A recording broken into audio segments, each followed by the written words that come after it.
સત્સંગનું શું મહત્વ છે એવું એક આપણા વેદ અને પુરાણની અંદર એક સરસ મજાનું દ્રષ્ટાંત છે. જેટલા આપણે બેઠા છીએ ને એટલા બધા પૃથ્વીના પડિયા માથે ભાગશાળીમાં ભાગશાળી માણસ હોય ને તો તમે બધા છો. કારણ કે સત્સંગનું મહત્વ અને સત્સંગ શું વસ્તુ છે આ આપણા કાન સુધી પહોંચે એવું જ નથી. એવી વસ્તુ છે. એકવાર ભગવાન કૃષ્ણ પરમાત્મા એમની મસ્તીમાં લીન હતા ત્યારે નારદજી પ્રગટ થયા અને નારદજીએ જઈ અને નારાયણ નારાયણ નો જાપ કર્યો. એટલે ભગવાન જાગૃત થયા અને કીધું પધારો નારદજી પધારો. વૈકુંઠ ધામની અંદર એમને આસન આપ્યું, બેસાડ્યા.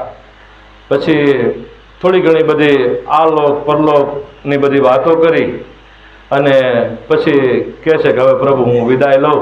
તો કે કાંઈ વાંધો નહીં. એટલે વિદાય લઈ લીધી. પાછા નારદજી તો ભગવાન બ્રહ્માના માનસ પુત્ર હતા એટલે ત્રણેય લોકની અંદર આવન જાવન કરી શકે, બરાબર? એવી એમનામાં કુદરતી એમને એક શક્તિ હતી.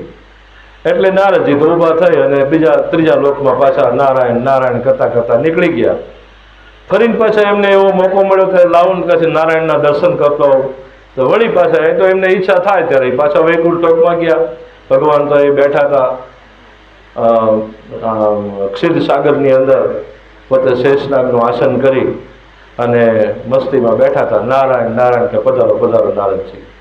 એટલે વૈકુંઠ ધામમાં પાછા વળી પાછા બેઠા. થોડીક દેવ ચર્ચા કરી, થોડીક જગતની ચર્ચા કરી, થોડીક મૃત્યુલોકની ચર્ચા કરી, ઘડીક દેવલોકની કરી, ઘડીક પાતાળલોકની કરી. આ બધી ચર્ચા કરી અને ભગવાનને બધો સંદેશો આપીને પાછા નીકળી ગયા કે નારાયણ નારાયણ. પાછા નીકળી ફરીને પાછા એક વખત જવાનું થયું. એટલે જ્યારે નારદજી ઊભા થઈ જાય ને ત્યારે માતાજી લક્ષ્મીજી, બહુ સાંભળવા જેવી વાત છે, ત્યારે લક્ષ્મીજી નારદજી જ્યાં બેઠા હોય ને ત્યાં લીંપણ કરી નાખે છાણથી. એટલે નારદજી જતા રહે પછી લીંપણ કરી નાખે. એટલે આવી વાત થઈ એટલે એમને નારદજીને કોકે એમના ગણે કીધું કે તમને કઈ નારદજી ખબર છે? તો કે શું કહે કે તમે ત્રણેય લોકમાં આવન જાવન કરો છો ને? કે હા કરું છું. કે તો વૈકુંઠ ધામમાં જતા હશો ને? કે હા, એ તો મારું કે મેન ધામ છે એટલે અહીંયા તો મારે જવું જ પડે ને. કે એટલે તમે અહીંયા જાઓ છો ને? કે હા. તમે જ્યારે અહીંયાથી ઊભા થાવ ને ત્યારે કે માતાજી લીપણ કરી નાખે છે, છાણથી લીપણ કરી નાખે છે. એ તમને ખબર છે? કે ના, એવું મેં જોયું નથી. કે આ તમને જેવું છે એવું કેવી છે. કે એટલે આ તો ભગવાનનો ઈશારો જ હતો, ભગવાનની શાન જ હતી. એટલે આ તો ફરી વાર જ્યારે એમને જવાનું થયું વૈકુંઠ ધામમાં નારદજીને, એટલે નારદજીએ જઈ અને બધી ત્રણેય લોકની વાતો કરી ભગવાન હારે. પછી વિદાય લીધી, પ્રણામ કરી અને વિદાય લીધી. પછી થોડાક હાલતા થયા ને એટલે પાછળ ફરી જોયું તો માતાજી છાણથી લીપણ કરતા. એ નજરો નજર જોયું અને પછી તો એમનાથી રહેવાય નહીં એટલે પાછા આવ્યા. માતાજી તો હાથ ધોઈને બેસી ગયા અંદર, એમના કક્ષમાં જતા રહ્યા. પણ આવીને બેઠા કે પધારો પધારો નારદજી. પાછું શું યાદ આવી ગયું? તો કે યાદ તો કંઈ નહીં પ્રભુ, પણ કે મને કે થોડોક સંશય થયો છે. એ કે શું? એ કે હું અહીં આપની પાસે આવું છું, બેસું છું, સત્સંગ કરું છું, બધી ત્રણેય લોકની વાતો કરું છું, પણ હું જાઉં એટલે માતાજી આ લીંપણ કરી નાખે છે, એનું શું કારણ? કે હવે એ તો તમારા માતાજીને પૂછો. કે મને તો કાંઈ ખબર નથી. હું તો મારું કામ કરું છું, હું તમારે યારે વાતું ચીતું કરું છું, સત્સંગ કરું છું, બરોબર? તમારે માતાજીને બોલાવીએ આપણે. એટલે માતાજીને બોલાવ્યા. એટલે માતાજીને બોલાવ્યા ને એટલે માતાજી કે બોલો શું કામ હતું પ્રભુ? તો કે નારદજીને આવો સંશય થયો છે જરાક, કે હું જ્યારે અહીં બેસું વાતચીત કરું ત્યાં સુધી કાંઈ નહીં, પણ અહીંથી ઊભો થઈને ચાલતો થયો ત્યારે તમે અહીંયા લીપણ કરી નાખો છો, એનું મને થોડુંક જરાક સમજાવો ને. એ કે એમાં બીજું કાંઈ નથી, પણ તમે છે ને એ કે નુગરા છો, કે તમારી માથે ગુરુ નથી. એટલે નુગરા હોય ને, નુગરા અહીં બેસીને જાય ને એટલે અમારે અહીંયા પાછું સાફસૂફ કરવું પડે ગંગાજળ છાંટીને. કે એટલે એ જગ્યા પવિત્ર થઈ જાય, બરોબર? એટલા માટે કે હું નુગરો છું. એ કે તો તમારા માથે ગુરુ હોય તો બોલો તમારા ગુરુજીનું નામ. જેમાં રાજુભાઈ નામ દેશે ને કે રાજુભાઈ મારું નામ છે રાજુભાઈ ગોહિલ ને, પ્રવીણરામ મહારાજ મારા ગુરુ મહારાજ છે, બરોબર છે, આવું બોલે છે ને. એમ હોય તો દો કે તમારો ગુરુ મહારાજ હોય તો કે મારે ગુરુ મહારાજ તો છે નહીં, કે તો હવે શું કરું? તો કે હવે તમારે વિચારવાનું કે આ કાયમ રહેશે, કે આ તો કાયમ રહેશે, કે જેટલા જેટલા સદગુરુ વાળા છે એ તમે બેસો એ જગ્યા અપવિત્ર થઈ જાય, નુગરો બેસે એ જગ્યા અપવિત્ર કહેવાય. એટલે નુગરા કોઈ રહેશો નહીં. કોઈ ગમે અહીંયા જ્યાં આપને ઠીક લાગે અહીંયા પણ માથે સદગુરુ ધારણ કરજો. કારણ કે આ મનુષ્ય જીવનમાં એક મોટી વસ્તુ એ છે કે માથે સદગુરુજીને ન હોય ને એને કોઈ લોકમાં સ્થાન મળતું નથી, અને ભટકવું પડે છે. જેમાં ચારે ખાંડના જીવો ભટકે છે ને એમાં મનુષ્યને પણ એ 84 લાખ યોનિની અંદર ભટકવું પડે છે. ત્યારે માંડ આ મનુષ્યનો દેહ મળે છે, અને મનુષ્યના દેહમાં જ આ ખબર પડે છે, બીજા કોઈ પશુ પક્ષીના દેહમાં ખબર પડતી નથી. એટલે નારદજી કે તો હવે મારે શું કરવું પ્રભુ? તો કે હવે એ તો તમારે શું કરવું એ તો હું તમને કહું, પણ તમારે ગુરુ ધારણ કરવા પડશે. તો કે મારે હું કે ત્રણેય લોકમાં આવન જાવન કરી શકું એવો માણસ, આ મૃત્યુલોક, પાતાળલોક અને સ્વર્ગલોક, આ ત્રણેય લોકમાં હું આવન જાવન કરી શકું એવું મને સમજાવે એવો ગુરુ ક્યાં ગોતો? એ કે નારદજી તમારી ભૂલ થાય છે. તમે એક તો ખાલી બ્રહ્માના પુત્ર છો, માનસ પુત્ર છો, એટલે તમને લાગવગના હિસાબે ત્રણેય લોકમાં આવન જાવન કરી શકો એવું વરદાન છે. કારણ કે બ્રહ્મા મોટા માણસનો દીકરો હોય એ ગમે એ કચેરીની અંદર જાય પણ એના બાપાના નામ ઉપર જતો હોય, કે ફલાણા ભાઈનો દીકરો છે, ફલાણા નરેન્દ્ર મોદીનો ભત્રીજો છે કે એનો ભાણિયો છે, એ એના નામ ઉપર જતો હોય, બરોબર છે. એની પોતાની કોઈ કમાઈ હોય નહીં. એટલે તો તમારે ગુરુ તો ધારણ કરવા પડશે. તો કે હું ક્યાં જાઉં? એ કે હું રસ્તો બતાવું કે પણ પહેલા તમારે સત્સંગ કરવો પડશે. કે સત્સંગ એ કેવો સત્સંગ? એ તો હું તમને કહું ભગવાન કે સત્સંગ ખાલી શબ્દ સાંભળો તમે ત્યાં તમારું 84 છૂટી જાય. કે સત્સંગ શબ્દ સાંભળો ત્યાં તમારી 84 છૂટી જાય. એ કે શું વાત છે? કે હા એ હતો કે મેં પહેલી વાર સાંભળ્યું. કે સાંભળજો બધા ધ્યાન દે. સત્સંગ શબ્દ કોઈ સસ્તો નથી, સત્યનો સંગ. આ બધા વાતો કરે એ સત્સંગ નહીં. ભગવાનની આપણે કહાની કરવી, વાતો કરવી, ઇતિહાસ કરવી એ સત્સંગ નહીં, સત્યનો સંગ. સમજ્યા? એટલે એ સત્સંગ થાય તો તમારો ભવસાગર અને ભવનો ફેરો મટી જાય. બધા સંતોએ એ જ કીધું છે, સત્ય નામનું ભજન કરી અને સતનો સંગ કરીએ. એટલે આ સત્સંગની વાત કરી તો કે મારે તો પહેલા સત્સંગ કરવો પડશે. તો કે સત્સંગ કેવી રીતે? કે જાઓ તમે મૃત્યુલોકમાં પાછા. તમે તો તમારે શું વાર? તમે તો આમ કલ્પના કરો, સંકલ્પ કરો સીધા મૃત્યુલોકમાં. કે એટલે વૈકુંઠ ધામમાંથી સીધા મૃત્યુલોકમાં. હવે પ્રભુ કે હવે તમે જે ગામમાં જાઓ ને એ ગામમાં ગોંદરે એક ગાય માતાજી એ કે પોદળો કરેલો છે, છાણ હશે ગાય માતાજીનું. એ છાણ ને ઊંચું કરશો એટલે અંદર એક કીડો હશે, કીડો. એ તમને સત્સંગ સમજાવશે. શું કીધું? તમે મૃત્યુલોકમાં જાઓ, ગામના ગોંદરે જજો ને ગાય માતાજી બેઠા હશે, એ પોદળો કરશે તાજો ને એમાં આમ ઊંચું કરશો ને એટલે એમાં એક કીડો હશે, એ તમને સત્સંગ સમજાવશે. એ કે આવી રીતે થાય કે હા જાઓ. કે ભગવાન કે તો તમારી મરજી. કે ના પ્રભુ જાઉં કે હું તમારે સત્સંગનું માધ્યમ જ જાણવું છે ને? કે હા. એટલે એ બરોબર ઉતરા ને ગામ માતાજીએ છાણનો પોદળો કર્યો અને આમ ઊંચું કર્યું છાણ, ત્યાં નીચેથી એક કીડો નીકળ્યો ને એટલે એને આ કીડાને જરાક આમ બહાર કાઢી એને કંઈક બાઠીકડું લઈને અને હાંઠીકડા પર ચડાયો. અને પછી કીધું કે મને ભગવાન વિષ્ણુએ કીધું છે કે સત્સંગનું માધ્યમ મને જણાવો. તો કીડો અહીંયા બેઠો ફફડીને પડી ગયો હેઠો, પ્રાણ વહી ગયા કીડાના. શું? કીડો મરી ગયો. એટલે કે હવે મારે શું કરવું? પાછા ગયા ભગવાન પાસે. ભગવાન કે તમે કીધું એમ મેં કર્યું. મૃત્યુલોકમાં ગયો ખરો, છાણે તાજો પોદળો પડ્યો હતો, એમાંથી કીડો બહાર કાઢ્યો અને એને પૂછ્યું વાર કે સત્સંગનું મહત્વ સમજાવો. ત્યાં કીડાએ પ્રાણ છોડી દીધા. તો કે કાંઈ વાંધો નહીં, તમારે આ વખતે મેળ નહીં પડ્યો હોય. હવે એક કામ કરો કે પાછા એ જ ગામમાં જાઓ કે અને એક તાજી ગાયને વાછરડી જન્મશે. કે અને એ વાછરડી જન્મી જાય ને એટલે જન્મેલી વાછડીના કાનમાં જઈને કહેજો. શું કીધું? જન્મેલી વાછડીના કાનમાં જઈને કહેજો કે મને સત્સંગનું મહાત્મ્ય સમજાવો.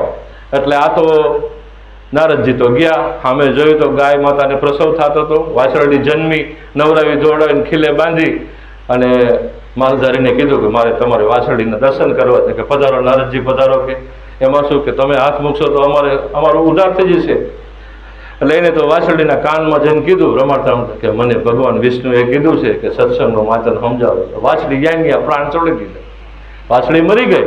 એટલે ઓલો માલધારી કહેલા ભલામણા શું કર્યું તમે? કે મેં કંઈ નથી કીધું બાપા, મેં એક મંત્ર ભણ્યો છું કે અને સત્સંગનું માતમ શું એમ કીધું તો એના ભેગા પ્રાણ છોડી દીધા. કે હવે હું શું કરું? તો કે મારો કોઈ દોષ નથી, કે એનો ભાઈ હશે કે જાઓ તમે જાઓ, તમને હવે સાધુ બ્રાહ્મણને અમારે શું કરવું, કે જવા દીધા, જતા રહો. પછી મૂંઝાણા નારદજી કે હવે શું કરવું?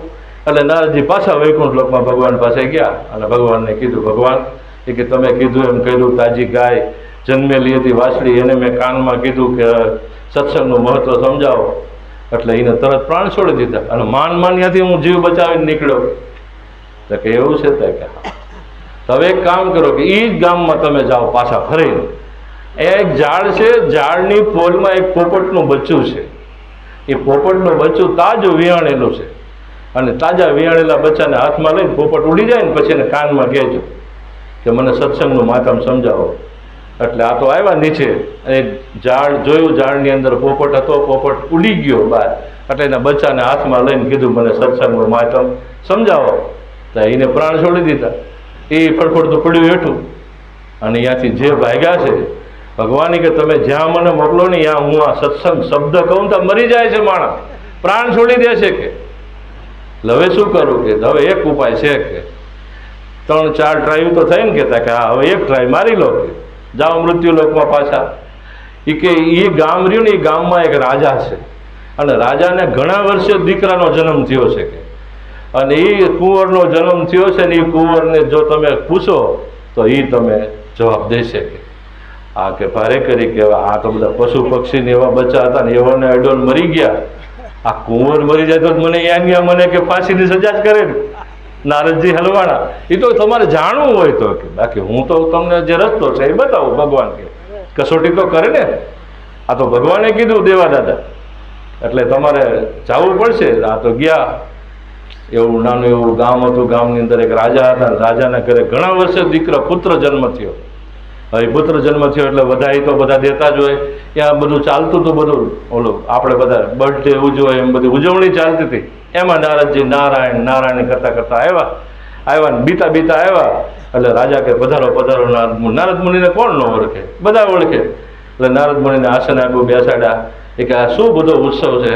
તે કે અમારે ઘણા વર્ષે કે 50 વર્ષે અમારે તમારા રાણીબાના ઘરે કે દીકરાનો જન્મ થયો છે રાજકુમારનો, તો કે મને રમાડવા માટે આપશો? કે અરે કે એમાં શું, તમારા હાથમાં રમે તો અમારે સારું. પણ બીતા નારદજીએ હાથમાં લીધો પણ ધ્રુજતા કે કદાચ કાંઈક થશે તો રાજા તો બધા ખુલ્લી તલવારે મારું મસ્તક વાડી નાખશે, શું કરવું? કે પણ મારે જાણવું તો છે સત્સંગનું માતમ શું છે.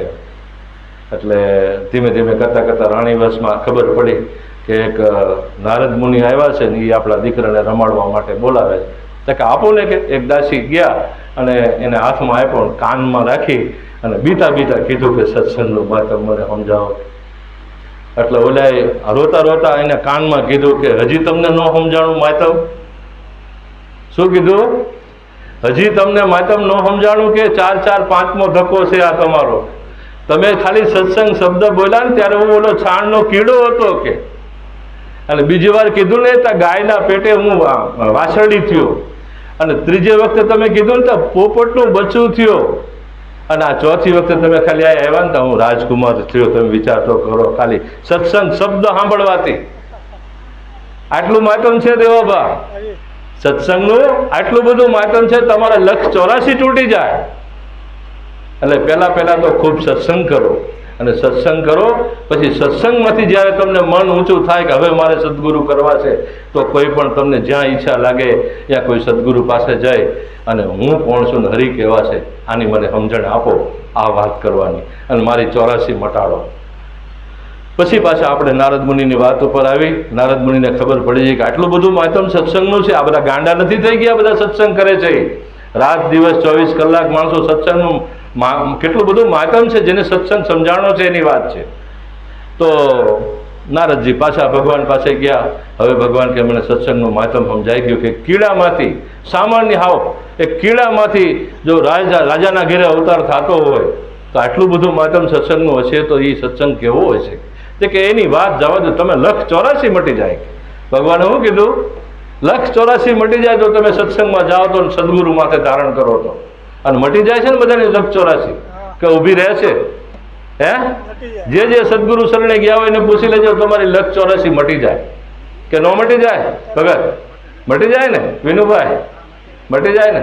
એટલે નારદજીને નવું લાગ્યું કે 184 નો ફેરો ટળી જાય. તો કે ટળી જાય. તો કે હવે મારે ગુરુ ધારણ કરવા છે, તો હું શું કરું? મને કોઈ દુનિયામાં દેખાતો નથી મારો ગુરુ થાય એવો, કારણ કે એને ત્રણેય લોકમાં આવન જવાની સત્તા હતી, ગમે ત્યાં જઈ શકે. એટલે એને પાવર હતો. કોને? નારદજીને. પણ કે તારા માથે ગુરુ નથી ને, ત્યાં સુધી તારું આ કાંઈ હાલે નહીં. તારે આ સદગુરુની ભક્તિ તો તારે કરવી જ પડશે. હવે શું કરું? જાઓ મૃત્યુલોકમાં પાછા. આ બધું જે થાય આ મૃત્યુલોકમાં જ થાય. એ સ્વર્ગલોકમાં પાતાળલોકમાં કાંઈ થાય નહીં. આ મૃત્યુલોકમાં જ થાય બધા પ્રયોગો જે કર. ભગવાનને અવતાર લેવો હોય તો અહીં જ આવવું પડે. હે, રાજા દશરથને કૌશલ્યામાં જેવા માતા પિતા મળે ને ત્યારે રાજા દશરથના ઘરે એના દરબારમાં રામ અવતાર લે. બરોબર છે? એ બધું અહીં થાય, બીજે ક્યાંય થાય નહીં. તો નારદજીને તો કીધું કે હવે જાઓ મૃત્યુલોકમાં, અને ત્યાં તમે જાઓ ને એટલે જે તમને પહેલો માણસ સામો મળે એને પગમાં પડી જજો. પહેલો માણસ જે સામો મળે એને પગ પકડી લેજો કે જાઓ, એ તમારો ગુરુ. આ તો નારદજી તો આવ્યા, અને એવું સારું એવું મજાનું પવિત્ર ગામ હતું. એ ગામમાં ઉતરાની આ ગંગા કિનારો, ગંગા કિનારે વહેલા 6:30-7 વાગે બરાબર પ્રભાતના પહોરમાં નદી કાંઠે નીકળ્યા હતા. ઓલો મચ્છીમાર ખંભે કોથળો અને મચ્છીની દુર્ગંધ મારે, અને ઢીમર કહેવાય. ઢીમર એટલે મચ્છીમાર. એ ઢીમર મળ્યા નારદને, ગુરુ ઢીમર મળ્યા. એ ઢીમર મળ્યા એટલે આને તો પહેલાં તો મનમાં એમ થયું કે આવો કંઈ ગુરુ થોડો હોય કે? હે, ગુરુ તો હોય મોટી મોટી દાઢી, મોટી મોટી જટાઓ, મોટી મોટી માળા પહેરી હોય, મોટી આવું બધું જબ્બા પહેર્યા હોય, મોટા મોટા નાવડા મોટા બોલા પારાવાળી માળા પહેરી હોય, એ કહેવાય એમ ગુરુ. એના મનમાં એવી કલ્પના હતી, મોટો મહાઋષિ જેવા હોય. આ ઢીમર આવો થોડો ગુરુ? તો એ સંશય થયો ને એટલે એને પગમાં તો પડવા ગયા.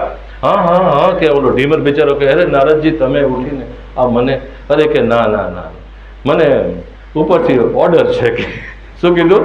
ઉપરથી ઓર્ડર છે કે જે પહેલો માણસ મળે એને પગે લાગી દઈએ. પણ સંશય થયો મનમાં, સંશય થયો ને એટલે પગે લાગી લીધું, અને પછી ગયા ભગવાન પાસે ગયા. એટલે કે ભગવાન હવે હું આવતો રહ્યો કે મૃત્યુલોકમાં જઈને પહેલો માણસ જે મળ્યો એના પગ પકડી લીધા, એને માંડ પકડવા લીધા, પણ ગંધાતો હતો બહુ.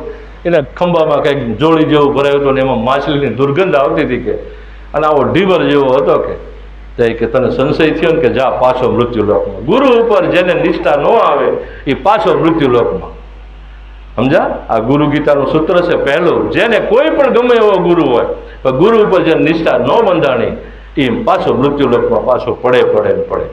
સમજા? હા, એનું 2 મત. એટલે આ ભગવાને પ્રમાણ આપેલું છે શાસ્ત્રમાં, આપણા વેદાંતમાં કીધેલું છે. પછી ભગવાન કે હવે તારે બીજો ધક્કો રહેશે કે હવે જા, કે તારે જ્યાં જવું ત્યાં ત્રણેય લોક પડ્યા છે, તારે જ્યાં જવું ત્યાં જા, પણ ધરતી ઉપર ઉતરે એટલે તને પહેલો જે માણસ મળે એના પગ પકડી લેજે, સંશય જરાય ન કરતો. શું કીધું? આટલી સૂચના આપી નારદજી કે સંશય ન કરતા, અને જો સંશય કરશો ને તો પાછો ધક્કો થશે. એટલે નારદજી કે ભગવાન કે હવે સંશય નહીં કરું, તમે જેમ કહો એમ. એટલે ગયા ને એમાં ભગવાનને કરવું ને એ પાછા એ જ ગામમાં ઉતર્યા, અને એ જ ઢીમર એને હામો મળ્યો. અને એવી જ રીતે ને એ જ પરિસ્થિતિમાં માછલા મારીને ખંભે ઓલી ઝાડ બાળ નાખેલી દુર્ગંધ મારે પાછો પડ્યો, એના પગમાં આવીને પડી જ ગયો. પગ જ પકડી લીધા સીધા. એ કે પ્રભુ તમે મારા ગુરુ થાવ ને મને તમે માથે હાથ મૂકો. એ કે પણ હું કોઈનો ગુરુ ન થઈ શકું. હું તમે જોવો મારો દેશ વેશ તમે આ જોવો.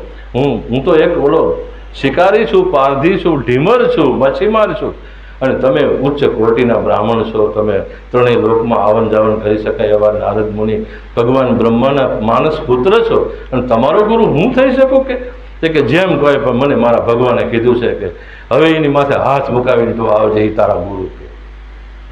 એટલે મારા માથે હાથ મૂકો. પણ હું તને શું કરું? હું શું જ્ઞાન આપું એમ? તો મારી પરિસ્થિતિ તો જો. એ કે ગમે એમ કરો, પણ મને હવે માથે હાથ મૂકો. પછી 2 હાથ માથે મુકાવ્યા, અને પછી રાજી થઈને ઉપર ગયા. ઉપર ગયા એટલે ભગવાનના દરબારમાં જઈને ભગવાન કે હવે ખરો થઈને આવ્યો. ભગવાનના પગમાં પડી ગયા. ભગવાન કે હવે મેં ગુરુ કરાવી લીધા. કે માથે હાથ મુકાયા હતા? કે હા, માથે હાથ મુકાયા. એ કે તારી 84 છૂટી ગઈ? તો કે એ મને કેમ ખબર પડે 84 છૂટી ગઈ કે ન છૂટી ગઈ? તો ગુરુ જો ભેટે ને તો તારી 84 છૂટી જાય. કે શું કીધું? ગુરુ ભેટે એટલે 84 પહેલે છૂટી જાય, બીજી બધી વાત પછી. 184 ના બંધન તરત છૂટી જાય સદગુરુ મળે. બીજી વાત પછી. સમજ્યા? હું કોણ છું, હરિ કેવા છે, આત્મા શું છે, પરમાત્મા શું છે, એ બધું પછી. પણ 84 તારી તરત છૂટી જાય. સદગુરુ શું કરે? 84 ના બંધન છોડાવે.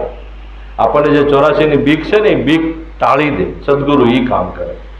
એટલે કે તો પ્રભુ એ 84 ની મને ખબર નથી. કે તો શું કરું? કે તો જા, હવે તારા ગુરુ થઈ ગયા છે. તારા ગુરુને પૂછે. પણ એના મનમાં એવું થાય કે આવો ગુરુ મને ઉપદેશ આપશે.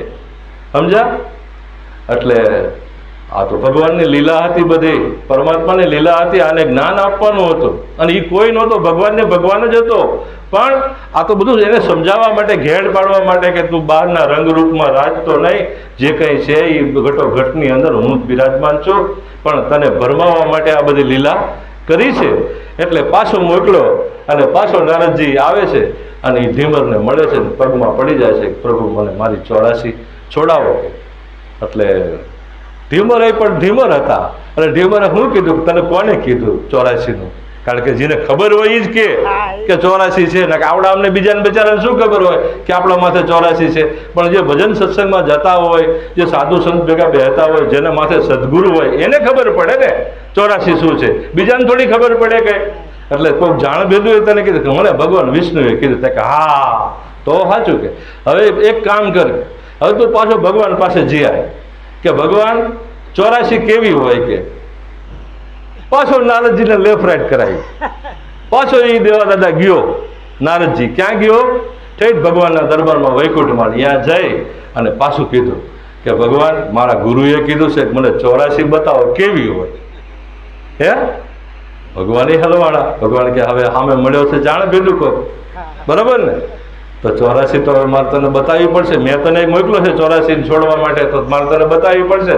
એટલે ભગવાને એવું કીધું કે જો આમ 2 લીટા કરવાના, 2 લીટા કરીને એમાં 84 ખાના કરવાના. બરોબર? આને 84 કહેવાય, 84 ખાના. બરોબર? 21 ચોકું 84, 21,000 એક અવતાર, એવા ચાર ખાણી છે. બરોબર? ચારે ખાણી ની અંદર આ જીવ ભમા કરે છે. એટલે 184. એટલે આને કહેવાય 184. ભગવાને બતાડી દીધું કે હા. પછી હવે જા તારા ગુરુ ભાઈ, આમાં છૂટવું પડશે તારે. કે 84 છે, કે 84 ખાના છે. એટલે ગયો એ તો નારદજી સીધા એના ગુરુ ઢીમરના પગ પકડી. હવે તેને નાતો થઈ ગયો ગુરુ શિષ્યનો.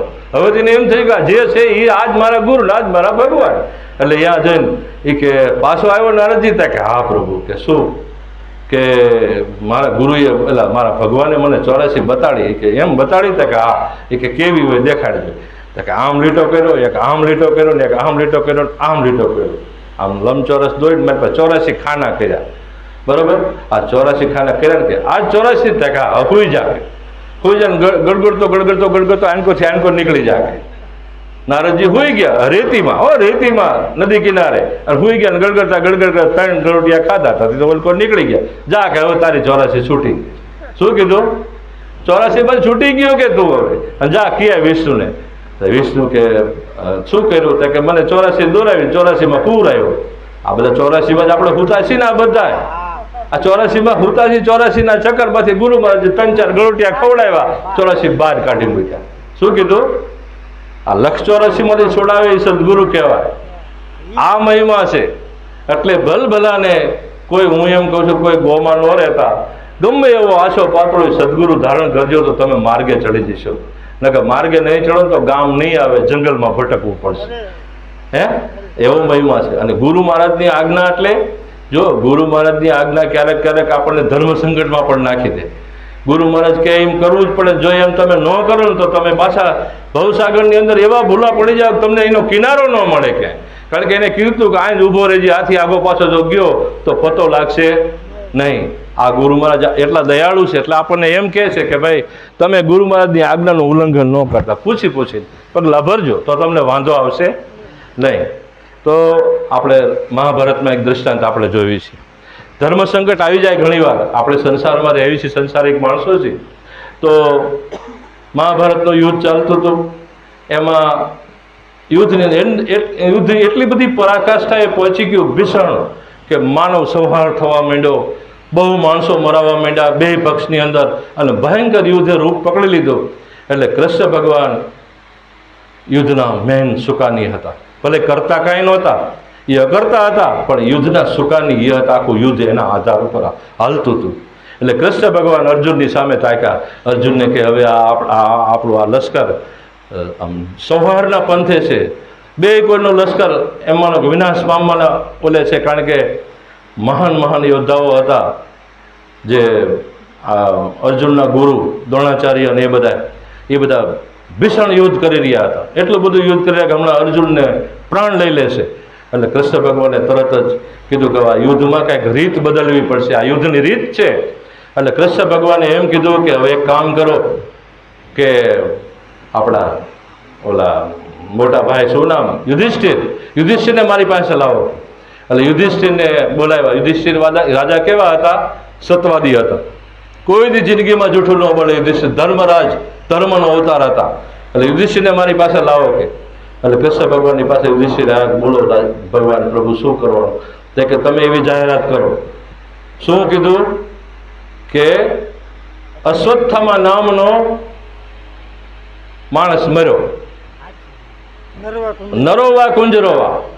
પછી જાહેરાત કરી કે અશ્વત્થામા મરાયો, અશ્વત્થામા મરાયો.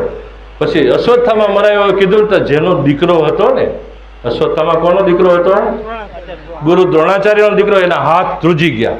કારણ કે પોતાના દીકરાની મૃત્યુ સાંભળે, બીજાના મૃત્યુ કરતા હતા એ, પણ પોતાના દીકરાની મૃત્યુની વાત એટલો બધો સંહાર કરી નાખ્યો કે પાંડવોની આખી સેનાની અંદર કચર ઘાણ પાડી દીધો, વિનાશ કરી નાખ્યો. પણ એના હાથ ધ્રુજી ગયા કે અશ્વત્થામા મરાણો. શું કીધું? અશ્વત્થામા મરાણો. એટલે અશ્વત્થામા મરાણો કીધું એટલે એના હાથ ધ્રુજી ગયા અને યુદ્ધ અટકી ગયું. અટકી ગયું. પોતાના પુત્રના મૃત્યુના એક પુત્રના મૃત્યુના સમાચાર સાંભળે એટલે ઢીલો પડી જાય. ગમે એવો માણસ લીધો હોય તે. પછી બહુ સાંભળવા જેવી વાત છે, એનો જુસ્સો ઢીલો પડી ગયો. અને જુસ્સો ઢીલો પડી ગયો એટલે યુદ્ધ શાંત થઈ ગયું. થોડીક વાર માટે થંભી ગયું. બીજા યોદ્ધાઓ પણ તાકી ગયા કે અશ્વત્થામા મરાણો. પછી કે હું માનું નહીં. કે કોણ કે? ગુરુ દ્રોણાચાર્ય કે હું માનું નહીં. આ ગમે એ કૃષ્ણની કંઈક ચાલ છે, એ સમજતા હતા કે મારો અશ્વત્થામા મરે નહીં કે. એટલે તો શું કરવું? કે ધર્મરાજા આવે, યુધિષ્ઠિર આવે ને એ મને કહે તો માનું.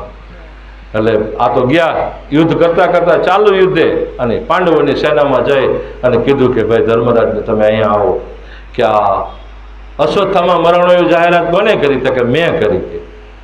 તો કે કયો અશ્વત્થામા મરાણો? કારણ કે આપણા યુદ્ધની અંદર અશ્વત્થામા બે છે. એક અશ્વત્થામા નામનો હાથી છે મોટો, અને એક અશ્વત્થામા નામનો મોટો યોદ્ધો છે, એ મારો પુત્ર છે. એટલે કયો અશ્વત્થામા મરાણો? તો આને પછી વટલો રસ્તો કાઢ્યો કે ગુરુ મહારાજની આજ્ઞાનું પાલન કરવું પડે. અને બોલ્યો છે એ વાત ખોટી નથી. એ બોલ્યો છે કે અશ્વત્થામા મરાણો, એ વાત ખોટી નથી, જાહેર કર્યું છે. અને ગુરુ મહારાજ એટલે ભગવાન કૃષ્ણ એને ગુરુ માનતા હતા, એટલે ગુરુ મહારાજની આજ્ઞાનું પાલન કરવું પડે. બોલતું એટલે એ બોલ્યા હતા.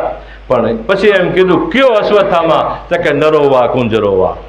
અશ્વત્થામા નામનો હાથી કે અશ્વત્થામા નામનો પુત્ર યોદ્ધો કોણ મર્યો એ મને ખબર નથી. એટલે ફરીને પાછો ઓલાને જરાક તાન ચડી ગયું કે હવે મારે નક્કી કરવું પડશે. કે આ બોલો એટલે નક્કી કરવા ગયો, એમાં યુદ્ધ આખું બધું વેરવિખેર થઈ ગયું અને શાંત પડી ગયું તે દિવસે.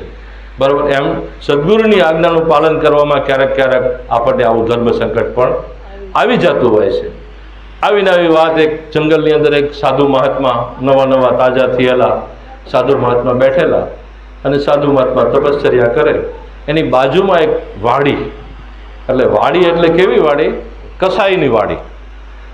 કસાઈની વાડી એટલે કસાઈના ઘરે તો બધા નાના નાના બધા ઢોર ઢાકર એવું બધું, આ બધું ગાયો ભેંસો આવું બધું વાસરડા આવું બધું રાખતો હોય. એને ખવડાવવા માટે નિરણ લીલી, શું કહેવાય, લીલી ઝાર વાવેલી કાળે ઉનાળે. અને એમાં એક ગાય આવે અને રોજ એનો એક ક્યારો ખાઈ જાય. ગમે એટલું ધ્યાન રાખે તો રોજ એનો ક્યારો ખાઈ જાય. આ તો કસાય. એટલે એક દિને ધ્યાન રાખ્યું, સમજ્યા, એક એવો મોટો ધાર્યું કસ્સો લઈને નીકળ્યો કે આજ એ ગાય મળે ને તો એને કાપી નાખું, કટકા કરી નાખું. અને લાલ ઘૂમ હિંગોળા જેવી આંખો થઈ ગયેલી, હાથમાં ધાર્યું, કાળ ઝાળ થઈ ગયેલો, અને આખી રાત હંતાણો. પણ એ ગાય ક્યારે આવીને ક્યારે ચરીને વહી ગઈ એ એને ખબર ન પડી, પણ નીકળી ત્યારે એને ખબર પડી. અને જે ભાગી છે એ વાત જવા દે, ભાગી અને આજે મહાત્મા જે ધ્યાન તપસ્યા કરતા હતા એના આશ્રમમાં કરી ગઈ. આશ્રમમાં કરીને હાવ છેલ્લો રૂમ હતો ને ત્યાં જઈ અને હાંફથી બેસી ગઈ. એટલે આ મહાત્મા જાગી ગયા, ધ્યાન ભંગ થઈ ગયા. મહાત્મા કે નક્કી આની પાછળ કોઈક હિંસક પ્રાણી, કોઈક સિંહ, વાઘ, રીંછ, દીપડું કાંઈક કોઈક પડ્યું હોવું જોઈએ. એટલે સવાર પડવું હતી અને વહેલી 4-5 વાગે આ ગાય ચરવા જાય કાયમ માટે, અને એક ક્યારો ખાઈ જાય. પણ આને કાયમની દાજ ભરાણેલી, એટલે કાચ કાપી નાખ્યું કે. એટલે પછી તો કાળ ઝાળ કરતો આ તો ગોતતો હાંફળો ફાંફળો આવ્યો. અહીંયા ક્યાં આવ્યો? બાપુની ઝૂંપડી પાસે આવીને કે એ બાવા ઇધર આવો. બાપુ તો હિન્દી બોલતા, બાપુ કે જાણતા નહોતા. બાપુ નો ઊભા થયા. એ કે તેરે ક્यों બોલતા है, इधर आओ. इधर कोई गाय को देखा है तूने के? હવે જો એમ કે હા મેં ગાયને દેખી છે, તો આ કાળ ઝાળ હતો, હાથમાં ધાર્યું હતું, અને એક ઘાન 2 કટકા કરે એવો હતો, મારી જ નાખવા તૈયાર હતો. તો ગૌ હત્યા લાગે, બરોબર. અને ખોટું બોલે તો ગુરુની આજ્ઞાનું ઉલ્લંઘન થાય કે જિંદગીમાં કોઈ ખોટું બોલતો નહીં. એટલે આને ધર્મ સંકટ આવ્યું. કોને? આ મહાત્માને. એટલે મહાત્મા જો અરે बाबा के तेरे को बोलता है कि तूने इधर से कोई गाय देखी है? मैंने देखी है गाय, इधर से निकली है, पर कहाँ गई मुझे बता दे. એટલે આને વિચાર કર્યો, બોલે નહીં બાપુ. અને 2 હાથ જોડીને ઉભો રહ્યો. એને જોયું ઓલાનું વિકરાળ સ્વરૂપ કે આ ઘા કરે તો આ જ કરે, અને કાપી નાખે તો આ જ કાપી નાખે. એની મોત એની સામું ઊભું હતું. એટલે ગાયની વાત તો ગાય પાસે, મને કાપી નાખે ને એનો વાંધો નથી, પણ ગાયને હું કાપવા ન દઉં, કારણ કે મારા આંગણે ગૌ હત્યા થાય એ તો નકામું છે. એટલે હું કવાય નહીં, અને જો અસત્ય બોલું તો મારું ગુરુ મહારાજનો ઉપદેશ લાજે. એટલે એને એવો વિચાર કરીને ગુરુ મહારાજને કે મને એવી બુદ્ધિ આપો કે જેથી કરીને આનો કાળે શાંત થઈ જાય અને આ ગાય પણ બચી જાય. એટલે ગુરુ મહારાજનું સ્મરણ કરીને એને એવી બુદ્ધિ આપી. ગુરુ મહારાજે કીધું કે એમ બોલ कि जिसने देखा है वो बोलता नहीं है, और जो बोलता है उसने देखा नहीं. શું કીધું? બોલ કે હા હું બોલું, હાલો બોલું, પણ जिसने देखा है वो बोलता नहीं है. આંખું એ જોયું છે એટલે આંખું બોલતી નથી, અને જે બોલે છે એને જોઈ નથી. અબ તુમકો જો કરના હે સો કરો. ક્યાં સાલા પાગલ લગતા હે કે એમ કરીને ધાર્યું પચાડી અને વયો ગયો. ગુરુ મહારાજની આજ્ઞાનું પાલન થઈ ગયું, અને ઓલી ગૌ હત્યા પણ બચી ગઈ. એટલે આવો સદગુરુ મહારાજ આપણને રસ્તો બતાવે. શું કામ? કે આપણે એની પાસે રહેતા હોય, કાયમ એના સંગમાં રહેતા હોય, તો આવી બુદ્ધિ આપણને આપે. જો દેખતા હે, जिसने देखा है वो बोलता नहीं है, जो बोलता है उसने देखा नहीं है. ઈશ્વરની વાતમાં આવું જ છે. જેને ભગવાન મળી ગયો છે ને એ બોલતો નથી, એ કોઈને કહે નહીં, કારણ કે આ અવાચ્ય પદ છે, આમાં બોલાય એવું નથી. કાંઈ નિર્વાણ છે. આ શબ્દ એવો શબ્દ છે, કાંઈ શબ્દાતીત છે, કાંઈ એટલે કાંઈ બોલાય એવું નથી. જેને પરમાત્મા મળી ગયો ને એ કોઈ બોલે નહીં, અને જે બોલે ને એને હજી મળ્યો નથી. થોડોક છેટો છે, અંતર છે થોડું. આ વાતમાં એવો સાર છે. जिसने देखा है वो बोलता नहीं, जो बोलता है उसने देखा नहीं. આ સનાતન સત્ય છે. આવો મહિમા છે.